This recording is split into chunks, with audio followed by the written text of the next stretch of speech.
The Trump administration is facing a new lawsuit attempting to stop part of its tariff agenda. A coalition of 25 states is suing over the forced labor tariffs, arguing the Supreme Court already ruled the president does not have the power to impose tariffs in this way, and that the justification in this case is a false pretext. White House spokesman Kush Desai issued a statement earlier this week saying the United States is using its lawful authority to obtain the elimination of unreasonable acts, policies, and practices that burden U.S. commerce. One of the states joining the lawsuit against the Trump administration is Washington, and its Attorney General Nick Brown joins me now. Thank you so much. So this lawsuit targeting Section 301 tariffs, the fees the Trump administration says are being used to punish countries that have not done enough to crack down on forced labor.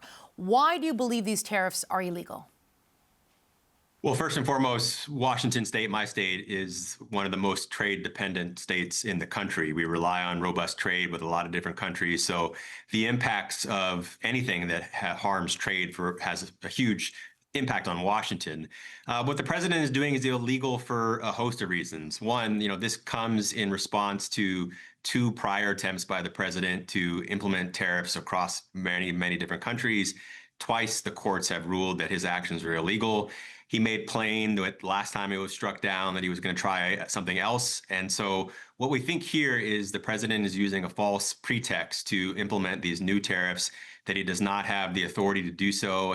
His United States trade has not done the right research and analysis to actually decide which countries are having problems with forced labor when it comes to global trade. And so all of it just really has a lot of pretext that doesn't hold up to analysis or the law, and that's why it's important for us to be engaged. If we go back to the tariffs that the U.S. Supreme Court struck down, the ones that he said there was a national emergency, so we are justified in imposing these tariffs. The court said the president did not have that authority. He'd exceeded his authority, and that's why part of the reason why they were struck down. And it was an unprecedented attempt to use that sort of that law to go about tariffs in that way. But this is somewhat different. Section 301 tariffs have been used in the past, and it appears the Trump administration has followed the process it is supposed to follow when imposing this kind of tariff. Does that not undermine your case? Well, I guess I would disagree with part of what you said in the question. Certainly, this is different than the first two attempts, and tariffs have been imposed previously under this statute, but they have been done so previously in a very different way.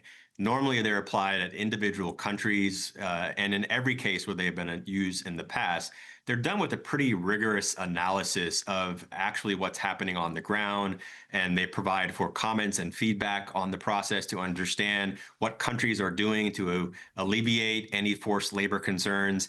And that's simply not been done here. It's just many, many different countries, a pretty blanket sort of final analysis that the administration claims that they have done, no rigorous analysis of the actual facts on the ground, no review and interpretation of what countries are doing to mitigate any potential harm. And some of the countries that they've identified as having these quote unquote forced labor problems, it's just not borne out by the facts. And so there is more authority to use this tool, but you still have to do it in accordance with the law. You still have to follow the right process. And we believe that was plainly not done here.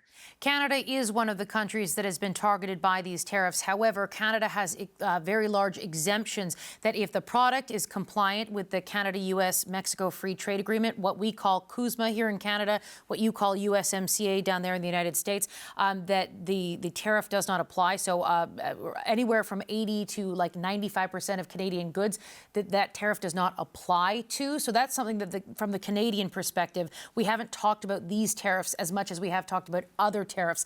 Nonetheless, this lawsuit is a big deal because, again, you're challenging the Trump administration on something that it views as fundamental to its economic agenda as well as its foreign policy agenda.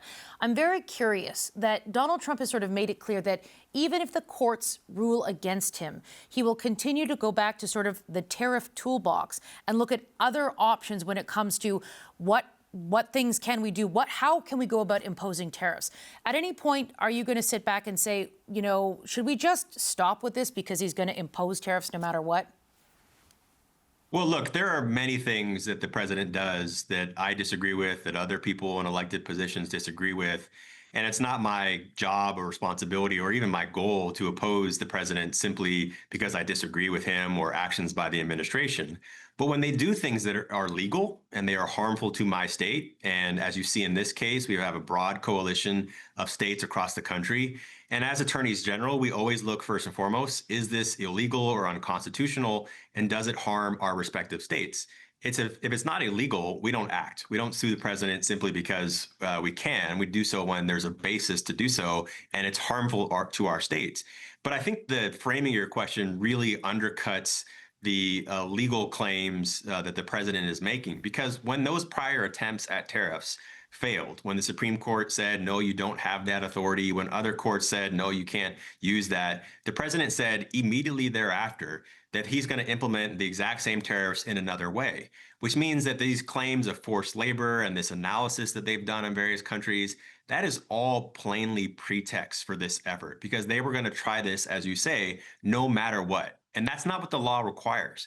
When you're using Section 301 of the 1974 Trade Act, you have to go through a rigorous analysis to actually say, is this country failing to comply with forced labor requirements when it comes to global trade? And if they are, what are they doing in response to that? You can't simply implement this broad-based tariff and with these broad claims without doing that sort of analysis. And I have no doubt, like tariffs, like so many other things, the president does not really care about our United States Constitution, the authority of Congress, the respective authority of states. He does what he wants, but as my job as the Attorney General is to make sure that they follow the law. And when they're not, we act.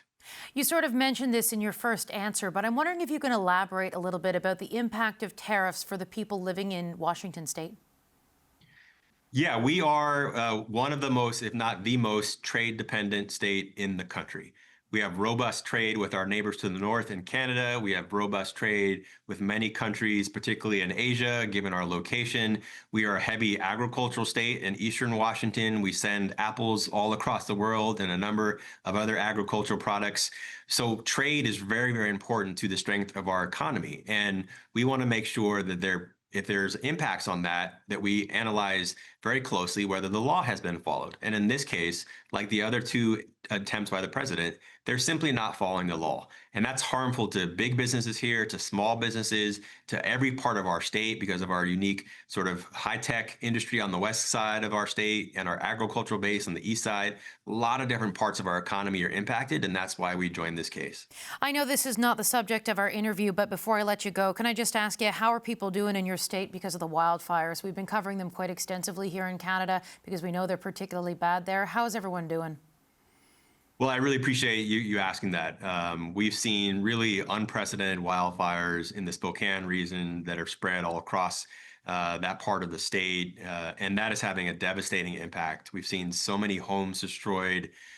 We've seen businesses disrupted, people out of work, people really scared. The fires are getting better, but they're still really, really widespread, and we are monitoring that closely. The governor's office here is really trying to do everything they can to make sure that we can recover as quickly as possible. Thankfully, the impact on human life seems to be mitigated, but the disruption to people's homes and their communities and their jobs is going to have a lasting impact for a long time, and we just want to make sure that we do everything we can to help people recover. All right, thank you very much. Nick Brown, the Washington State Attorney General. Thank you.